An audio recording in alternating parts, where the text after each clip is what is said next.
Assalamualaikum warahmatullahi wabarakatuh. Tuan Guru, yang ingin saya tanyakan adalah meminta-minta seperti apa yang dilarang oleh agama dan adakah meminta-minta yang diperbolehkan oleh agama? Sekian, wassalamualaikum warahmatullahi wabarakatuh. Waalaikumsalam warahmatullahi wabarakatuh. Pertanyaan yang sangat baik, karena ini adalah fenomena di mana banyak yang meminta-minta di mana-mana, yang mengemis, dan juga disayangkan bahwa ada juga sebagian peminta-minta yang memang diupah. Jadi sudah menjadi sebuah profesi meminta-minta itu. Nah, bagaimana seperti itu hukumnya dalam Islam? Mana yang dilarang, mana yang pada umumnya dilarang. Yang namanya meminta-minta itu bukan ciri khas seorang muslim sejati, hamba Allah, hamba kepada Tuhan yang Maha Kaya. Tidak pantas dan tidak baik, maka tidak boleh seperti itu.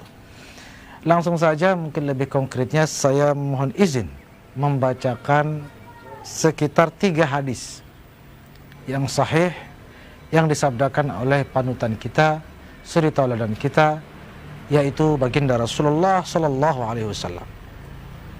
Hadis pertama di mana Rasulullah sallallahu alaihi wasallam bersabda, "La tazalul mas'alatu bi ahadikum hatta yalqallaha wa laysat fi wajhihi muz'atu lahmin."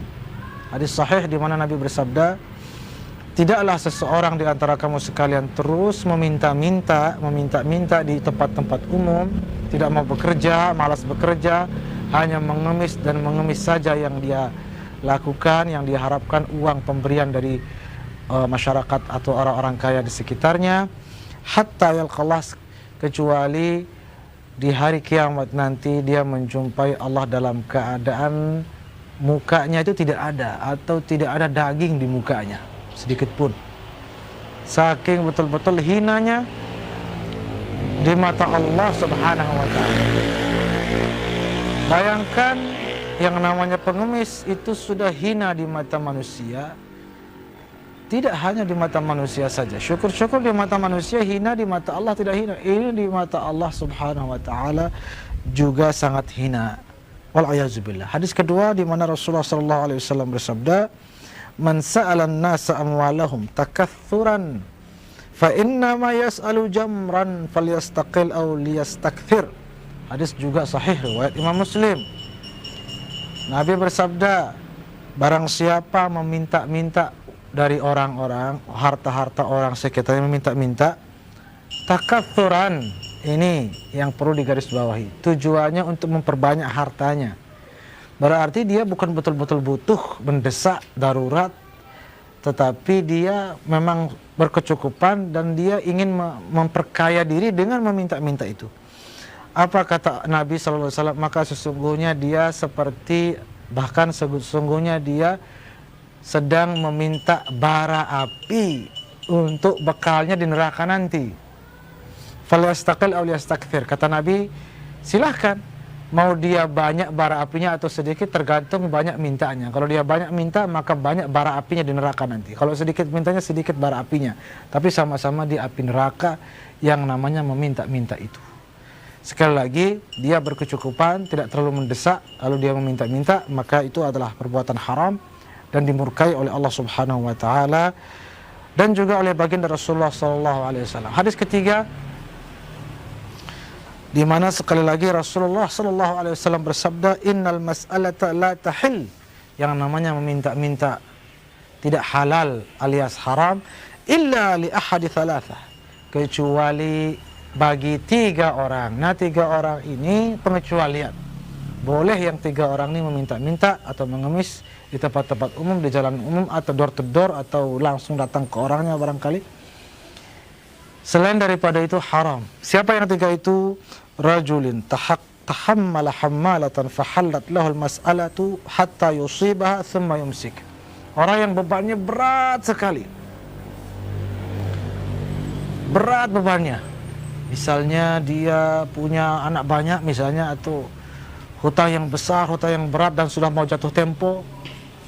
Ya, kemudian kalau tidak dia bayar maka dia akan dipenjara atau akan dirusak rumahnya, akan berbahaya bagi dia, atau ada anaknya yang terlantar, atau ada anaknya yang kelaparan sampai mau mati kelaparan dan tidak ada uang sama sekali, seperti itu boleh meminta.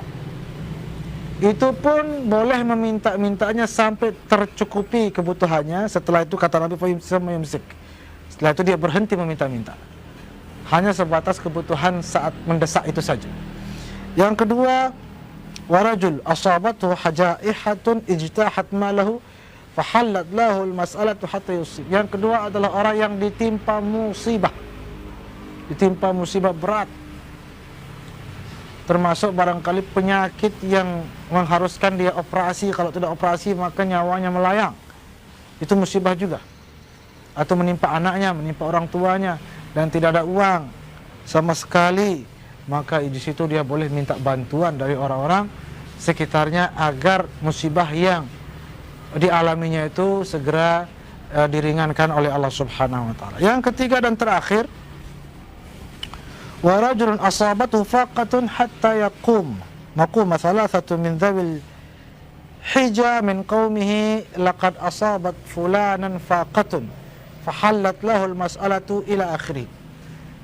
Yang ketiga, orang yang miskin tapi betul-betul fakir miskin, sampai-sampai minimal 3 orang tetangga di sekitarnya meyakini kemiskinannya atau mengakui kemiskinannya. Itu betul miskin dan betul-betul tidak berada. Ya, selain musibah tadi, sama ada keperluan yang ada beban berat yang dipikulnya, juga dia memang keadaannya adalah keadaan yang fakir miskin, dan semua orang sekitarnya itu mengakui dan memprihatinkan keadaannya. Itu juga boleh meminta-minta, itu pun sampai sebatas mencukupi kebutuhan sehari-harinya. Selanjutnya Nabi tegaskan, fama siwahunna minal mas'alati ya qabisah suhtun ya'kuluhu sahibuhu suhta. Selain daripada 3 orang itu, jika meminta-minta, maka harta yang diminta-mintanya itu apabila dia sudah sampai ke tangannya, haram atasnya. Haram atasnya, karena dia sudah menipu orang. Orang menganggap dia itu betul-betul tidak berada, padahal dia ada. Jadi dia hanya ingin memperkaya dirinya atau semata-mata malas bekerja, maka itu sekali lagi sangat dimurkai oleh Allah dan Rasulnya Sallallahu Alaihi Wasallam. Mudah-mudahan Allah meridhai dan melindungi kita. Amin ya Allah ya Rabbal Alamin.